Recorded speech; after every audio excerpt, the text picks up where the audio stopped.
के नाम पर जान देने के लिए आए हो कि नहीं आए हो?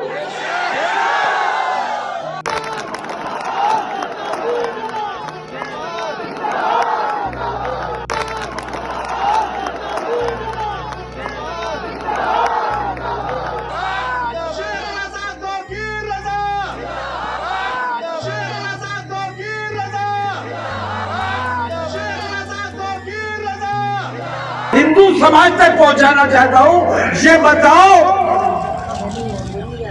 क्या रावण मुसलमान था? मुसलमान और हिंदू की लड़ाई कब हुई है? कौन से दौर में हुई है? मर्यादा पुरुषोत्तम राम ने रावण से जंग की। क्या रावण मुसलमान था? कृष्ण जी ने कंस का वध किया, कंस मुसलमान था? महाभारत में कौरवों और पांडवों के दरमियान जंग हुई। मैं पूछता हूं क्या कौरव मुसलमान थे?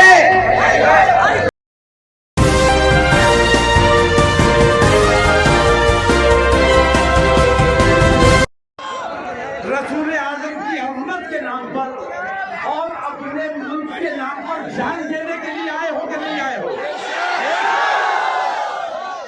और हम दावत देते हैं जो हमारी जान लेना चाहते हैं।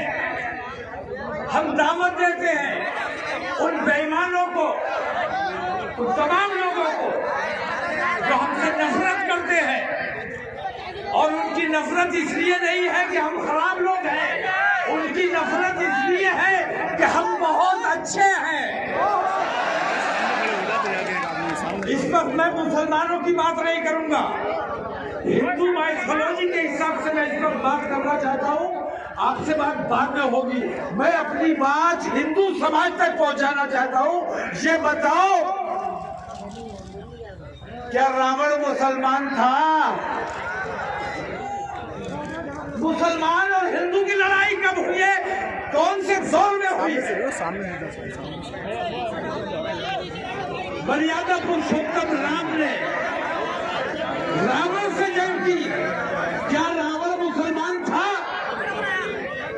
कृष्ण जी ने कंस का वध किया, कंस मुसलमान था?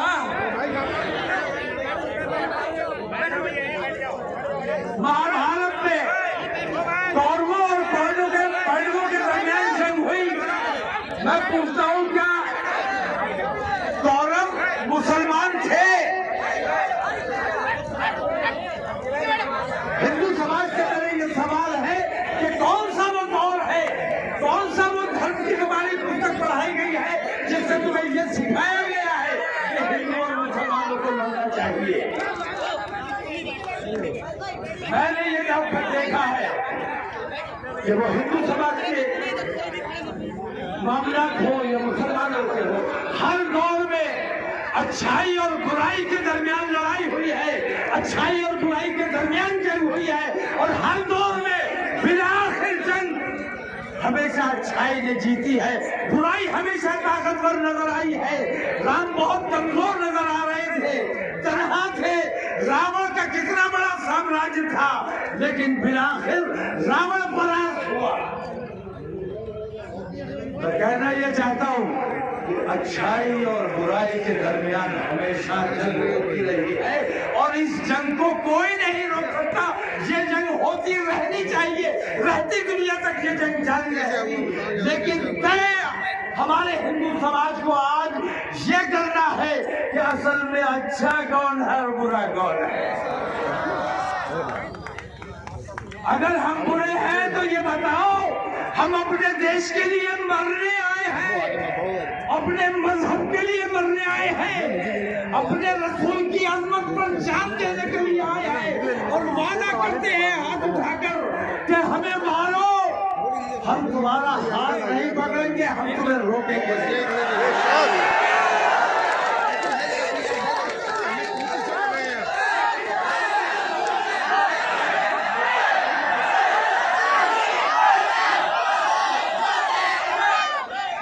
और मैं हिंदू समाज को ये बताना चाहता हूँ कि जिसको धर्म संसद नाम दिया गया वो असल में धर्म संसद नहीं। किसी धर्म में ये नहीं सिखाया जाता कि मुत्तहिद हो जाओ और लोगों का कत्लेआम शुरू कर दो, जेनोसाइड शुरू कर दो, लोगों की नस्लकुशी शुरू कर दो। लोग कहते हैं, मैं हर साल में देखता हूँ दशहरे पर लोग कहते हैं कि अच्छाई पर बुराई पर अच्छाई की जीत हुई, रावण का वध हुआ, रावण मारा गया। रावण कौन था? रावण में क्या खराबी थी? रावण में खराबी ये थी कि उसने सीता मैया का अपहरण किया था, सीता मैया पर बुरी निगाह डाली थी। यही बात है। उसके दिल में महिलाओं के लिए सम्मान नहीं था, उसके दिल में महिलाओं के लिए सम्मान नहीं था। मैं पूछता हूँ कि अगर रावण बुरा था, उसका वध राम जी ने किया, तो क्या राम भक्तों की आज ये जिम्मेदारी नहीं है कि आज जो महिलाओं को अपमान करते हैं, जो बुरी ऐप बनाते हैं, भाई ऐप बनाते हैं, मुसलमान की बहू बेटियों की बेइज्जती करते हैं, फॉर सेल लिखते हैं, क्या ये रावण के भक्त नहीं है? ये अपने आप को राम भक्त कहते जरूर है, लेकिन असल में ये रावण के वंशज हैं। इन रावण के वंशजों का वध करना ये राम भक्तों का काम है। राम भक्त आप अपने यहाँ तलाश करो, कौन राम भक्त है और कौन रावण भक्त है। ये तो बात मुझे अपने हिंदू भाइयों से कहने से मेरे सभी ठीक है, मुझे डॉक्टर ने भी मना किया ज्यादा ना बोलो, लेकिन आज मैं सर पे कफन बांध के आया हूँ और मेरा ये सारा मजमा ये लड़ने नहीं आया है, हम बल प्रदर्शन करने नहीं आए हैं, हम अपनी ताकत दिखाने नहीं आए हैं, बल्कि अपने देश के लिए, देश की एकता के लिए, देश की अखंडता के लिए हम अपनी जान कुर्बान करने के लिए आए हैं। वाकई अगर हमारे खून से तुम्हारी प्यास बुझती है तो हम अपना खून देने के लिए तैयार हैं। अब फैसला तुमने करना है कि जो मरने के लिए तैयार है अपने देश पर, अपने देश की एकता के लिए, अपने देश के भाईचारे के लिए, अपने देश के अमन व अमान के लिए, वो बुरा है या वो बेईमान जो महिलाओं का सम्मान नहीं करते, लोगों को कत्ल करने की बात करते हैं और खुद को कहते हैं देश प्रेमी। मैं पूछता हूँ, क्या वो देश प्रेमी हो सकता है जो अपने ही देशवासियों के 20 लाख लोगों का कत्ल करने की बात करे? लड़ने का तुम्हें बड़ा शौक है, हमें पता है, लड़ने की बात कर सकते हो, लड़ नहीं सकते। लड़ाई तो हमारे खून में है, बेशक हम पैदाइशी लड़ाकू हैं, बेशक लड़ना है, लेकिन हम तुमसे नहीं लड़ना चाहते क्योंकि तुम हमारे देश के नागरिक हो, हमारे अपने देश के, हमारे हिंदुस्तानी भाई हो, हम तुमसे नहीं लड़ना चाहते। अगर लड़ना है तो चलो देखें तुम्हारी बहादुरी, चलो चाइना के बॉर्डर पर,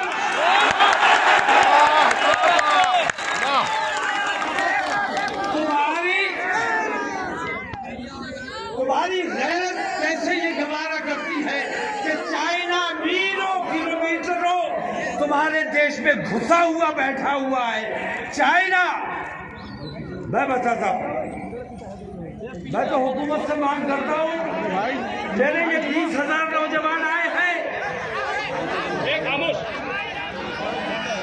मेरे ये 20,000 नौजवान सर पे कफन बांध के आए हैं अपनी जान देने अपने देश के लिए।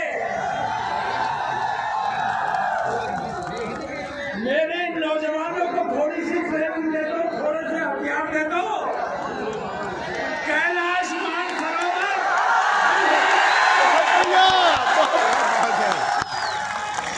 कैलाश मानसरोवर जो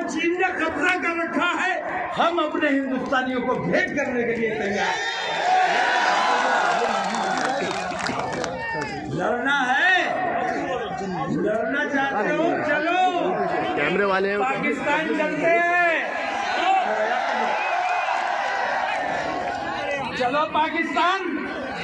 पाकिस्तान पाकिस्तान करके मुसलमानों को डराने वालों, हम तैयार हैं। हमें ट्रेनिंग दो, हमें हथियार दो, फौज को बुला लो। हमारे ये 20,000 नौजवान इंशाअल्लाह पाकिस्तान को अगर हिंदुस्तान में शामिल न कर दे तो कहें हम अपने देश से प्यार करने वाले लोग हैं। तुम्हारी तरह दगाबाज और बेईमान नहीं है।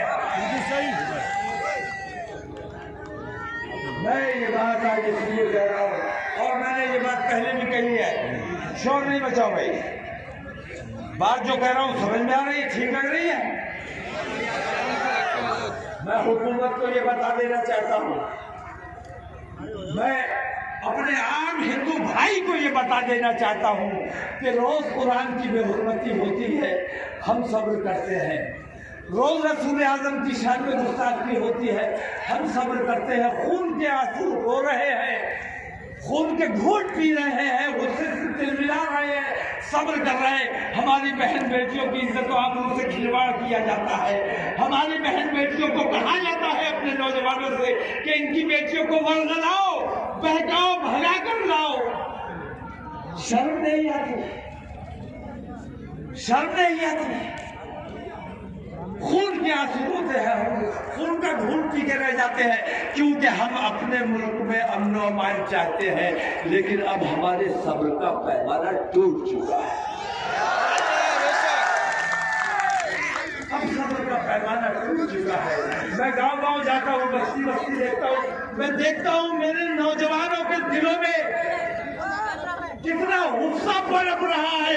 मैं डरता हूँ उस वक्त से जिस दिन मेरे नौजवान ये गुस्सा छूट पड़ा, जिस दिन मेरा नौजवान मेरे कंट्रोल से बाहर आ गया, जिस दिन मेरा कंट्रोल इन नौजवानों पे से खत्म हो गया। मुझसे बहुत लोग कहते हैं मियां तुम तो बुज़दिल हो गए, तुम तो कुछ करना ही नहीं चाहते। लेकिन मैं कहता हूँ पहले मैं मरूंगा, बाद में दोबारा करूंगा। मुझे उस वक्त से डर लगता है, अपने हिंदू भाइयों से खास तौर से कह रहा हूँ, मुझे उस वक्त से डर लगता है जिस दिन मेरा ये नौजवान कानून अपने हाथ में ले लेगा। जिस दिन ये नौजवान बेकाबू हो गया और कानून अपने हाथ में लेने पर मजबूर हो गया, तो तुम्हें हिंदुस्तान में कहीं पनाह नहीं मिलेगी। हिंदुस्तान का नक्शा बदल जाएगा। हमारे अंदर हम लड़ा के पैदाइशी लड़ाके हैं अपने मजहब के लिए, अपने मुल्क के लिए। हमें हमारे रसूल ने बताया है कि अपने मुल्क से मोहब्बत करो। हम इसलिए अपने हिंदुस्तान से मोहब्बत करते हैं। तो हिंदू भाई या हुकूमत या हिंदूवादी संगठन ये ना समझे कि मैं अपने नौजवानों को बहका रहा हूँ, बल्कि ये समझो कि इनके दिलों में जो गुस्सा पनप रहा है, मैं उस गुस्से को कम करने की कोशिश कर रहा हूँ। क्योंकि मुझे डर लगता है उस वक्त से जिस दिन ये कानून अपने हाथ में लेने पर मजबूर हो जाएंगे। और जिस दिन इन्होंने कानून अपने हाथ में ले लिया, मुल्क में खाना जंगी होगी, गृह युद्ध होगा। और गृह युद्ध मैं अपने देश में किसी भी हाल में नहीं होने देना चाहता। हमारे देश में गृह युद्ध नहीं होना चाहिए। अच्छाई और बुराई की लड़ाई होनी चाहिए, और अच्छाई और बुराई की लड़ाई हमेशा होती रहेगी। और बुराई इसी तरह लोगों को बताई जाती रहेगी। आज फैसला हमारे हिंदू समाज को करना है खास तौर से कि अच्छा कौन है और बुरा कौन है। अब अपनी अच्छाई तुम्हें ये साबित करनी है। लंबी तकरीर नहीं करूँगा, मेरी तबीयत भी ठीक नहीं है, डॉक्टर की इजाजत भी नहीं है। अब मैं तुमसे सिर्फ इतनी सी दरख्वास्त करना चाहता हूँ कि जितने सब्र सुकून से अमन और अमान के साथ आए हो, इसी तरह मैंने तो कहा था कि मेरे प्रोग्राम में आओगे तो सवाब पाओगे।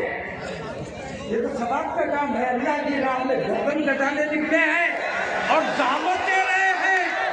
अभी एक बार हम फिर ये दावत दे रहे हैं कि ऐ हुकूमत, ऐ बेईमान हुकूमत, तू या तो अपने उन आतंकवादियों गुंडों को भेज, हमें कत्ल करवा दे, या योगी जी अपनी पुलिस को भेजो, हमें गोलियों से भुनवा दो। हम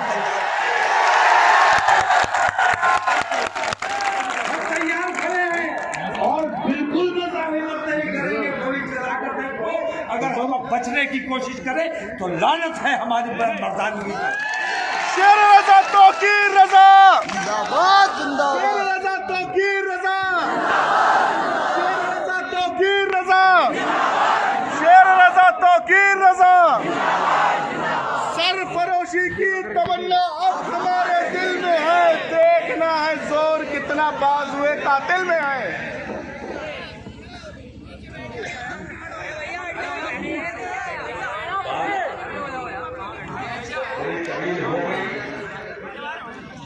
लेकिन अच्छाई और बुराई के बारे में हमने अपने हिंदू समाज को बताया था। मैं अपने उलमा से भी कहता हूँ कि तुम तो दावत के लिए पैदा किए गए हो, तुमने दावत का सिलसिला बंद कर दिया। इसीलिए हिंदू और मुसलमानों के दरमियान जो दूरी, जो खाई बन गई है, इस खाई को सिर्फ दावत ही पाट सकती है। दावत का सिलसिला शुरू कीजिए, एक दूसरे से प्यार मोहब्बत का इजहार कीजिए, एक दूसरे से दोस्ती कीजिए, एक दूसरे से कुर्बत बढ़ाइए, तभी देश का माहौल अच्छा बनेगा। मैं उन तमाम हिंदूवादियों से कहता हूँ कि अगर जंग चाहते हो तो जंग देश के लिए करो, अगर लड़ाई चाहते हो तो लड़ाई देश के लिए करो, देश की एकता के लिए करो। देश को बर्बाद करने के लिए लड़ाई नहीं लड़ी जानी चाहिए। मैं आप तमाम लोगों से हाथ जोड़कर ये दरख्वास्त करता हूँ कि आप लोग यहाँ तशरीफ लाए। मैं बेहद मशहूर हूँ, आप लोगों ने मेरी इज्जत रखी, और मैं ये जो कुछ भी कर रहा हूँ किसी सियासी फायदे के लिए नहीं, बल्कि हमने जो तकलीफों में जिंदगी गुजारी है, खौफो हिरास में जिंदगी गुजारी है, हमारी आने वाली नस्ल को हम अच्छा हिंदुस्तान अपने आने वाली नस्ल के लिए छोड़ना चाहते हैं। हम इसलिए ये तमाम जद्दोजहद कर रहे हैं। आप लोगों से हाथ जोड़कर मेरी दरख्वास्त है कि बहुत अमन सुकून के साथ, बहुत प्यार मोहब्बत के साथ अब लोग आ रहे हैं, तो उनके लिए मैं कब तक रुकूंगा भाई? नहीं, अब क्या बजा? सवा तीन हो रहा और ख़ास तौर से ज़िला प्रशासन और ज़िला पुलिस का मैं शुक्रिया अदा करना चाहूँगा कि उन्होंने जो वादा किया था उस पर अमल किया। ज़िला प्रशासन और ज़िला पुलिस ने हमारा सहयोग किया है, मीडिया ने हमारा सहयोग किया है। अब आपकी जिम्मेदारी है कि आप भी उनका सहयोग करें। जितने शांति से आए हो, जिसने अमन के साथ आए हो, उसी तरह दुरूद शरीफ पढ़ते हुए खामोशी के साथ, बिना किसी मजहबी नारे के, सब्र और सुकून के साथ तुम्हें वापस अपने अपने घरों जाना है। क्योंकि आज तुम अच्छे और सच्चे मुसलमान बन गए हो, क्योंकि आज तुमने जो तुम कल थे और जो तुम आज हो उसमें इतना बड़ा फर्क आया है कि आज तुम अपने देश और अपने दीन के लिए गर्दन कटाने के लिए आए हो। तो आज से तुम बिल्कुल नए और सच्चे और अच्छे मुसलमान बन गए। अब अगर तुम अच्छे मुसलमान बने रहना चाहते हो तो इतना मैं तुमसे जरूर कहूँगा कि आज के बाद शराब मत पीना। सवाब का काम कर लिया तुमने, मरने के लिए आए, सवाब कमाया, और अब जब वापस जाओगे अपने घरों को तो गाजी कहलाओगे, और गाजी जुआरी और शराबी नहीं हो सकते।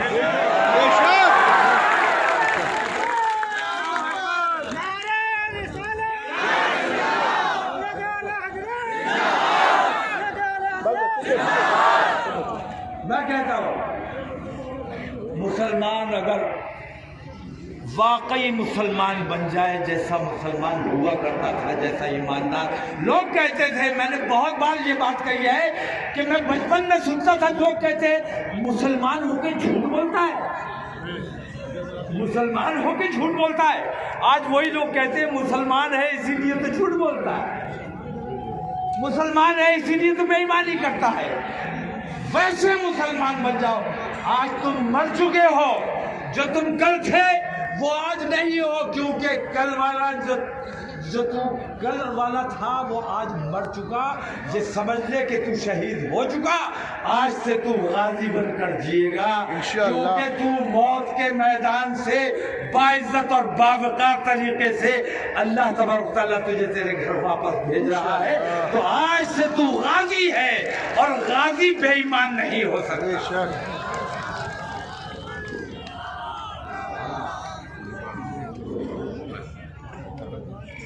बाकी हमने ये अहद किया है कि ये सिलसिला हम सिर्फ उत्तर प्रदेश में नहीं, मुझे हिंदुस्तान के तकरीबन हर सूबे से दावत आई है। अगला जुमा इंशाअल्लाह मेरा कानपुर में होने जा रहा है, और वहाँ भी इंशाअल्लाह लोगों को गाजी बनाने का काम किया जाएगा, क्योंकि हम बुराई पर अच्छाई की फतह चाहते हैं। और मेरा मानना यह है कि हर हिंदू ये चाहता है कि बुराई पर अच्छाई की फतह होनी चाहिए, हर देशवासी चाहता है कि बुराई पर अच्छाई की फतह होनी चाहिए। तो बुराई पर अच्छाई की फतह करने के लिए अगला हमारा जुमा कानपुर में है। उसके बाद मुजफ्फरनगर से भी दावत आई हुई है, महाराष्ट्र से भी दावत आई हुई है कि एक जुमा हमारे यहाँ कर दीजिए, बेंगलोर से दावत आई है कि एक जुमा हमारे यहाँ कर दीजिए।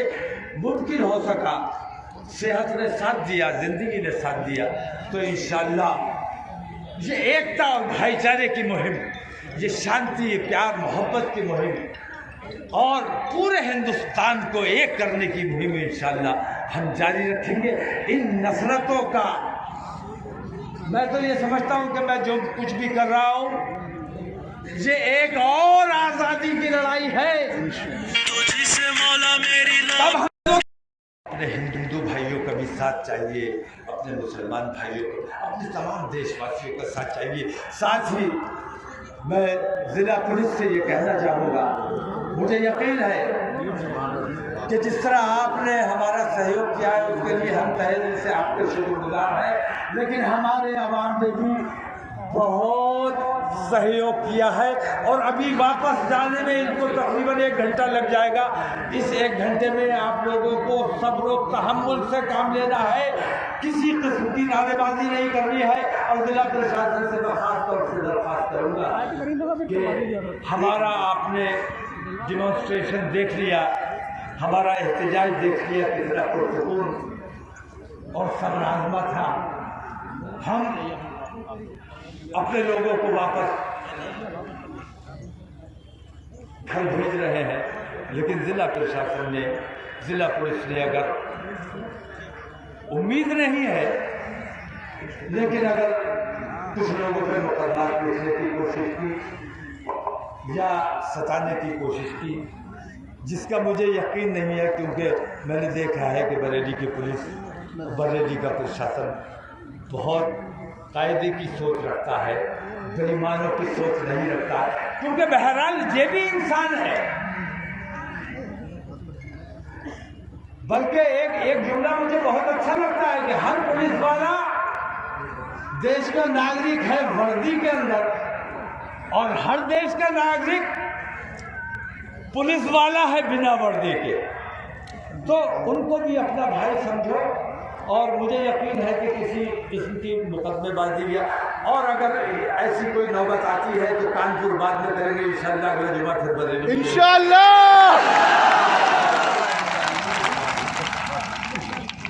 और कहाँ है इंतखाब इधर आ जाओ, थोड़ा थोड़ा उधर को। तो चलते चलते